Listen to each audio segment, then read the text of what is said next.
They always said family is supposed to protect you. But what if your family is the one you need protection from? Growing up, I learned very early what role I was expected to play in our house.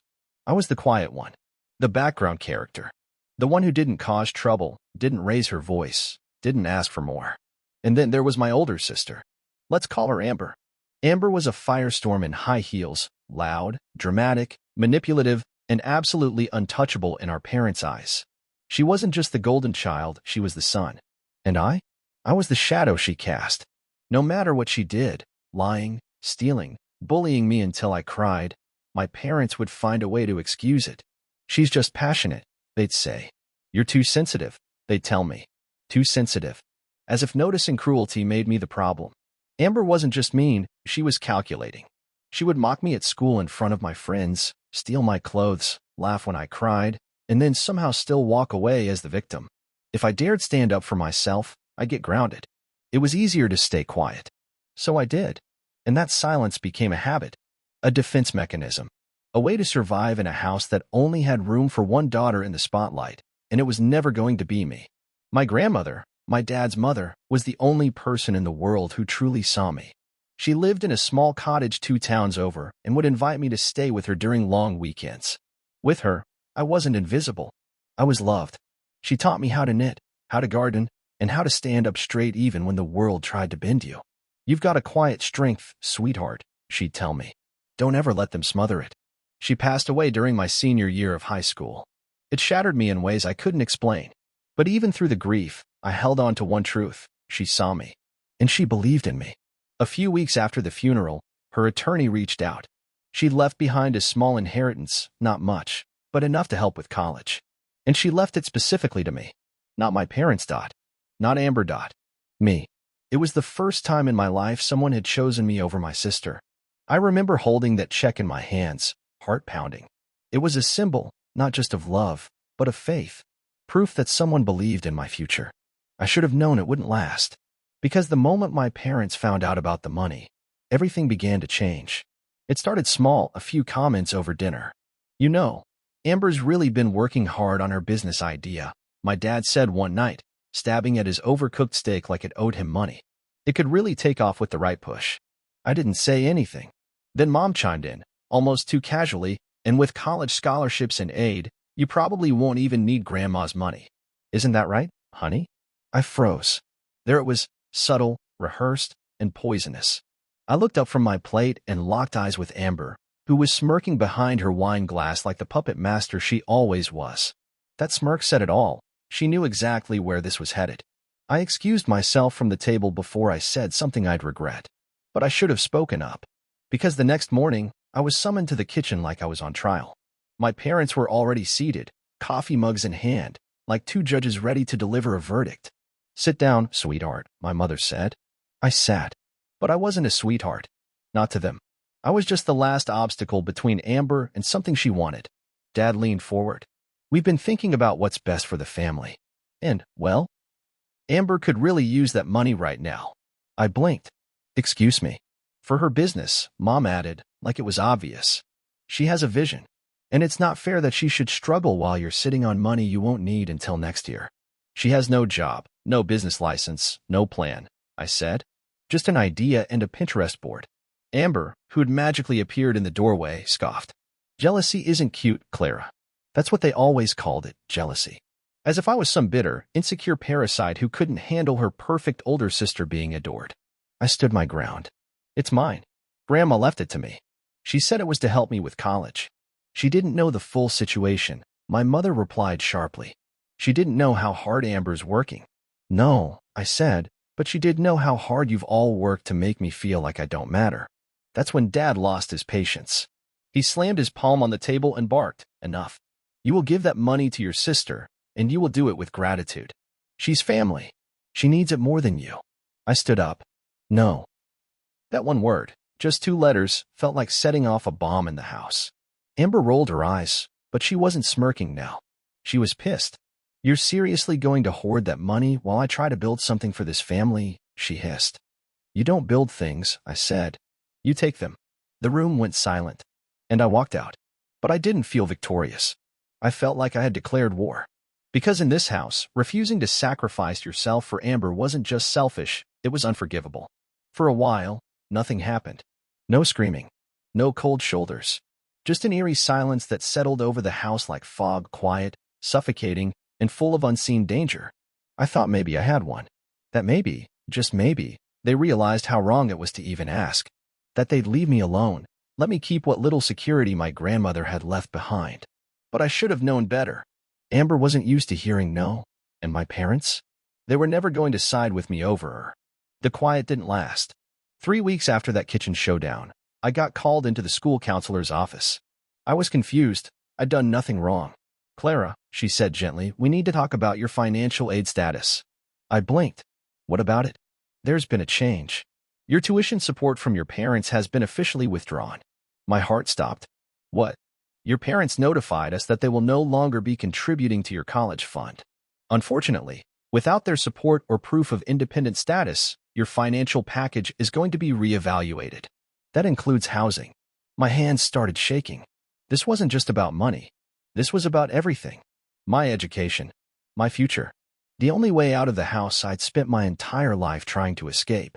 I left that office numb. When I got home, they were all waiting in the living room like it was some kind of sick intervention. Amber was lounging across the couch like a queen. My dad had that smug, self-satisfied look he always wore when he thought he was teaching a lesson. And my mom? She was clutching a mug of tea like it was a shield from her own conscience. "You did this?" I asked, my voice hoarse. Dad didn't flinch. "Actions have consequences, Clara. You had a chance to be part of something bigger than yourself, and you threw it away. You're punishing me for saying no to theft." Amber scoffed. "It's not theft, it's family." "You mean your version of family?" I snapped. "Where you take and expect me to smile while you burn my future to the ground." Mom looked like she wanted to say something, maybe even stop it. But she didn't. She just sat there, silent, complicit. "You cut off my college funding?" I asked. "What do you expect me to do?" "Figure it out," Dad said coldly. "Maybe then you'll learn some humility." It wasn't about the money. It never was. It was about control. And they were sending a message loud and clear: you don't defy Amber. Not without consequences. I went in my room, locked the door, and sobbed into my pillow. I had no college fund, no backup plan, no real allies under that roof. But what they didn't know, what they couldn't take from me, was what I had been quietly collecting for months. Information. Secrets. Receipts. Amber wasn't as innocent or brilliant as she pretended to be. And if they wanted to turn this into war, then I was finally ready to stop playing nice. I didn't sleep that night. Instead, I sat on my bed, replaying every smug look Amber ever gave me, every cruel word, every moment she got away with it, all because our parents let her. But this time, she crossed a line. And unlike her, I knew how to wait. Because what Amber didn't know was that I had access to the old family laptop, the one she borrowed for her business stuff, the one she never cleared her login from, the one I quietly mirrored to an external drive months ago when I suspected she wasn't nearly as hardworking as she pretended to be. Back then, it was curiosity. Now, it was ammunition. I opened the drive, heart pounding, and began combing through folders she thought no one would ever see. At first, it was what I expected. Half-finished logos, vague business plans, screenshots of Instagram quotes pretending to be strategy. But then I found a hidden folder, titled Final Versions. It was mostly receipts, payments, pictures. But one thing stood out. An email thread with a name I didn't recognize, Jackson Romero. And in that thread, Amber wasn't talking about branding or product ideas. She was talking about how it's finally coming together, how they bought the whole pitch, and most importantly, how she planned to use my inheritance to fund her boyfriend's side business and make it look like her own. She didn't want to start a business. She wanted to launder money for a guy she was secretly dating, a guy her parents didn't even know existed because they would have flipped.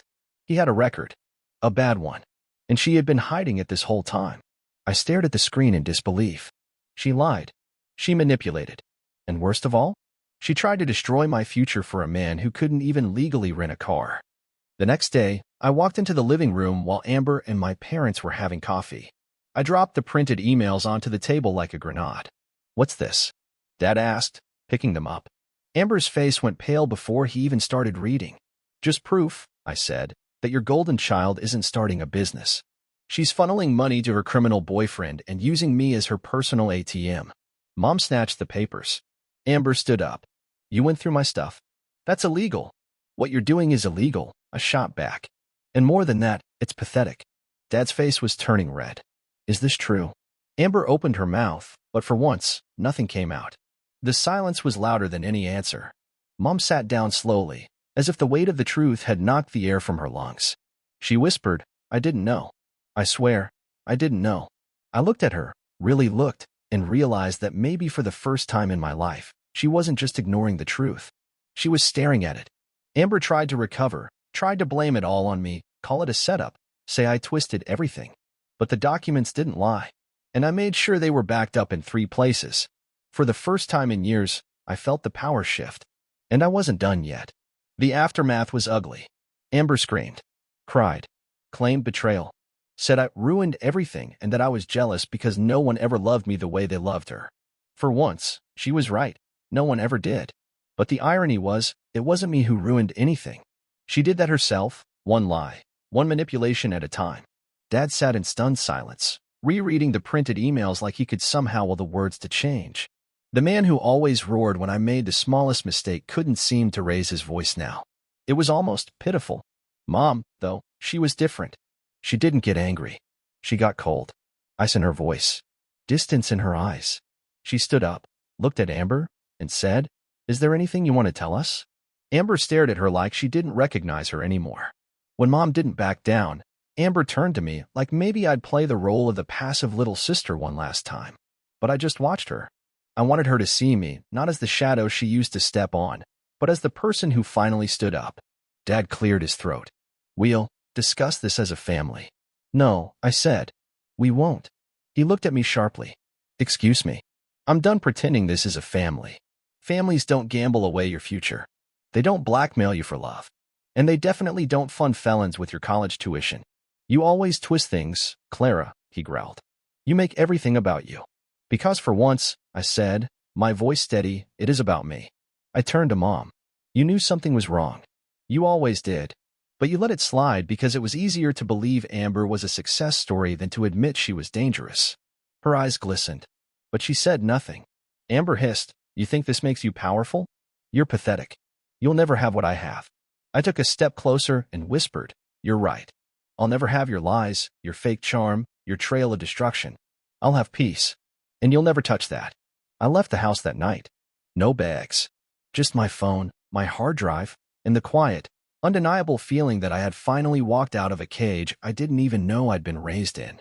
I stayed at a friend's for a few days, then reached out to my grandmother's lawyer. We worked out a way to protect the inheritance, legally, irrevocably, mine. Amber tried to threaten me with family reputation and loyalty. I sent her a copy of the emails, CC'd to the lawyer and the school board. She shut up after that. My parents never tried to win me back. They just vanished. Or maybe I stopped looking. And honestly, that felt more like freedom than abandonment. At first, I didn't know where to begin. Starting over sounds brave in theory, until you're sitting alone in a borrowed room with no roadmap, no trust fund, and no one left who calls to check if you ate dinner. But somehow, even in the quiet, I wasn't afraid. Because for the first time in my life, the silence wasn't hostile. It wasn't the cold shoulder of a disappointed parent or the smug silence of a gloating sister. It was mine. I got a part-time job at a local cafe and applied for emergency aid through school. With the evidence of financial abuse and legal support from Grandma's lawyer, I was able to requalify for tuition assistance, not much, but enough. Turns out when you stop waiting for people to save you, you start realizing how much you can build with your own 2 hands. One afternoon, while studying in the back of the cafe, someone tapped my shoulder. It was Ms. Vance, my high school English teacher, the one person who used to sneak books into my locker with sticky notes that read, You have a voice. Use it. We hadn't spoken in over a year. She sat with me and said gently, I heard what happened. I also heard you stood up to them. I'm proud of you. I couldn't stop myself from tearing up. She gave me a small envelope. Inside was a check, not huge, but generous, and a note that said, For the girl they underestimated. Invest this in whatever makes you feel powerful. It wasn't about the money. It was the first time someone outside of Grandma had shown me what real support looked like. Not strings, not guilt, not conditions. Just belief. With her help, I finally got my own place. A tiny studio, just a mattress on the floor and a wobbly desk, but it was mine. I decorated it with secondhand fairy lights and postcards from bookstores I wanted to visit one day. It didn't look like much, but it was built on truth, on strength, on me. And for every night, I went to bed thinking I had no one. There were mornings I woke up knowing I had myself. And that, I was learning, was enough. It had been months since I'd heard a word from them. No birthday calls, no awkward texts, no fake check-ins from mom asking how school was going.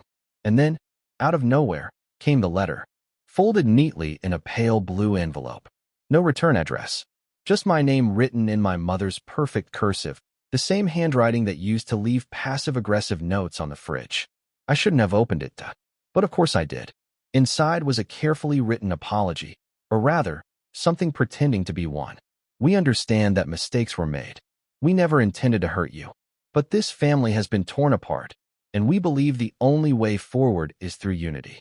Amber is struggling after the fallout. Perhaps you should consider forgiving her. And maybe, in time, we can help you with school again. I almost laughed. Forgive her. The sister who tried to steal from me, sabotage my education, and lie her way out of every consequence? And now they wanted to help me, with strings attached, no doubt. With conditions. With the unspoken rule that if I just let Amber be the center of the universe again, things could go back to normal. But I didn't want normal. Normal in that house meant silence, submission, self-erasure. So I wrote back. One line. If your love requires loyalty to a liar, I'd rather walk alone. I never got a response. But I didn't need one. Because for the first time, I had drawn the line. Not them. I blocked their numbers. Changed my email. Told the school not to release any personal info. I even legally filed paperwork to ensure they had no access to my financial aid or inheritance. It felt final, like locking a door that had slammed in my face for years. But now, I was the one turning the key. I didn't hate them, but I didn't owe them anything either. Not my forgiveness, not my silence, not my return. They'd made their choices, Now I was making mine. It's been over a year now. A year since I walked away from the people who told me blood was thicker than truth. A year since I took back the money they tried to steal, the voice they tried to silence, the future they thought they could control. And somehow, I've never felt more whole. My apartment is still tiny. My mattress still lives on the floor. But the air here is light. My laughter feels real. And the mirror doesn't lie anymore when I say, I'm proud of who I see. I changed my last name last spring. Not out of bitterness, but out of clarity. The name they gave me always felt borrowed, like a coat 2 sizes too small. Now, I wear mine, the name my grandmother carried, the one she said was quiet but unshakable. Just like me. I visit her grave sometimes. I read to her. I tell her about the classes I'm taking, the poetry I'm writing, the cafe I now manage part-time. I thank her for loving me when no one else would, for leaving me the seed of something bigger than money.